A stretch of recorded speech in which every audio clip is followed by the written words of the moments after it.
Hey, what's going on, guys? This is my first Tokyo Ghoul review, and since I've missed so many episodes, let me say that Mado is a fucking creep. He seems like the type of guy that would just jack off above a dead ghoul's corpse. This episode was so sad on many levels. Ryoko was killed by Mado, and then the other guy, I forget his name, he was killed by Touka. And this episode does a good job of showing that deaths are still sad and they impact people on both sides, the human side and the ghoul side. Now, I may be sick and twisted for saying this, but I want to get this DVD box set whenever it does come out in the future so I can see the deaths uncut, because Ryoko's head was actually cut off, all the way off. And there's a few other scenes in the past few episodes that were covered by light, or like it was blackened out. You guys know what I mean. That's going to be uncut when the DVD actually comes out. But this episode was deep, man. Just seeing Kaneki run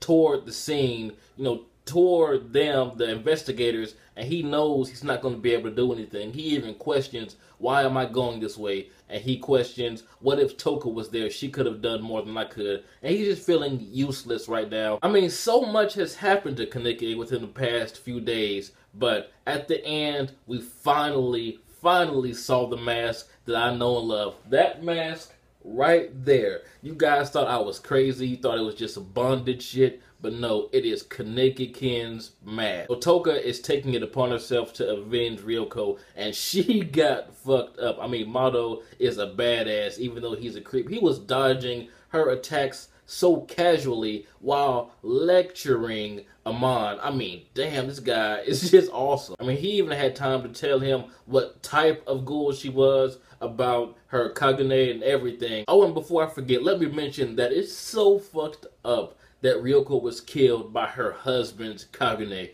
Damn, man, that's and just seeing her face as soon as she saw it, that really hit me right here, man. Especially when I read it for the first time in the manga, I was like, damn. Mado is heartless. It's obvious that Mado doesn't view ghouls as people, because there's one scene he said something like, you're imitating the behavior of a real mother and daughter, it makes me sick, stuff like that. And it's really sad that he thinks that way, because now that we've seen, like the other side, we've seen how some ghouls are just as frightened, if not more frightened, of the humans as the humans are of the ghouls. And in just the first 7 episodes, we witnessed how ghouls, how they love like us, bleed like us, everything. They are just humans that eat humans, pretty much. Since he doesn't really know about the ghouls' behavior among themselves, I guess you can't really blame Mado for thinking that way, because from the outside looking in, that's all ghouls are. They are these, super powerful beings that feed on humans. Kudos to my man Kaneki, man. In the alleyway when he said, if you die, Touka, I will be heartbroken.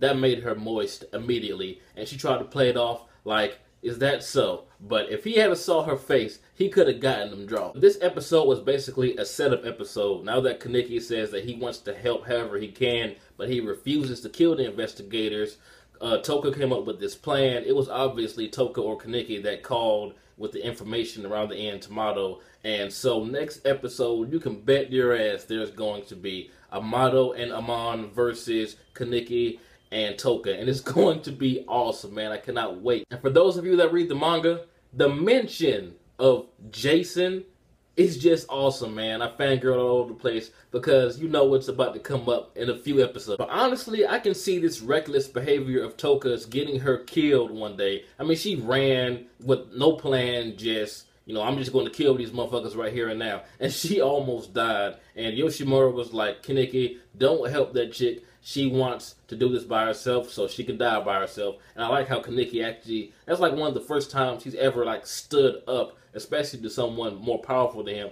He's like, no, son, I gotta do this. I don't know what's right or what's wrong. I've been fucked up in the head ever since I became a ghoul. I'm about to go see for myself. But what I really want to happen in this anime sometime in the future, I want Kaneki and Amon to sit down and have a talk, because it's obvious between Mado and Amon, Amon is the more sane person in the scenario, and Kaneki, he kind of understands, well, he's starting to understand both sides. And it's obvious that Amon thinks that killing ghouls is just 100% justice. And I want, like I said, I want them to have a conversation where he actually understands the ghoul side also, because Amon seems like he's going to be a very impressionable character. Like he can actually become a, well, I wouldn't necessarily call him a villain because he's doing what he thinks is right, but I think he's going to be a valuable ally in the future. Because he's doing this because he's looking at the kids who are orphans, the parents have been killed, brothers, sisters, lovers have been killed by ghouls, so he's doing what he thinks is right. No spoilers in the comments, but what do you think is going to happen when Amon, Mado, Touka,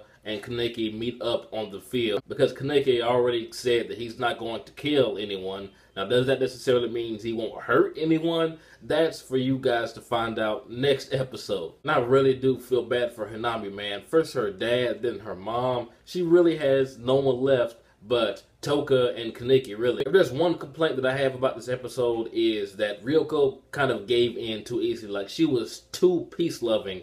I mean, really, the first time I saw those wings spread open and her eyes turn black and red, I was like, oh shit, she's about to go in. Now, I always thought that she would lose.